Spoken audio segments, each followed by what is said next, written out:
هجوم بشكل عنيف على الحكام من قبل لاعبي الفريقين ومن قبل المدير الفني لفريق النادي الاتحاد الكابتن احمد سري. حتى ده اثر لينا الصراخ من المقصوره الرئيسيه للدكتور عفت السادات، اعتراض بشكل كبير قوي على التحكيم النهارده. خليني اقول لك ان خلاص احنا وصلنا للدقيقه 85 من الشوط الثاني من المباراه. كل لمسه في حاجه تستدعي، يعني في حاجه تستدعي ان هم يعترضوا على التحكيم في ضربه جزاء؟ في مفيش حاجه؟ لا ما فيش اي حاجه يا كابتن تامر. هو اعتراض بشكل يعني اقول لك بشكل كبير قوي، بشكل ملفت لكل المتواجدين في الملعب. حتى ظهر الدكتور عفت، يعني الدكتور عفت اعتراض وصل للصراخ يا كابتن تامر.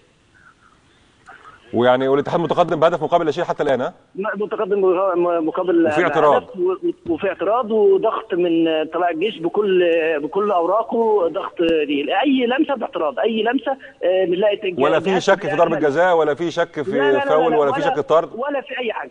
لا ولا في اي حاجه. يعني الاعتراض من اجل الاعتراض فقط. بالظبط يا كابتن تامر. الزميل عمرو مختار من ملعب الكليه الحربيه ومباراه الاتحاد السكندري وطلائع الجيش وتقدم الاتحاد السكندري حتى الان في الدقيقه 85 او حتى الدقيقه 85 بهدف مقابل لا شيء. بشكرك شكرا جزيلا. يمكن يا كابتن خالد مش عايز اتكلم في موضوع التحكيم والمشاكل. اذا كنا بنلبس التعصب فما بالك من اذا كان مدير فني او رئيس نادي ومجموعه لعيبه بتعترض الحكام. فبقى بصراحه الجماهير تعمل كل كيفما تشاء.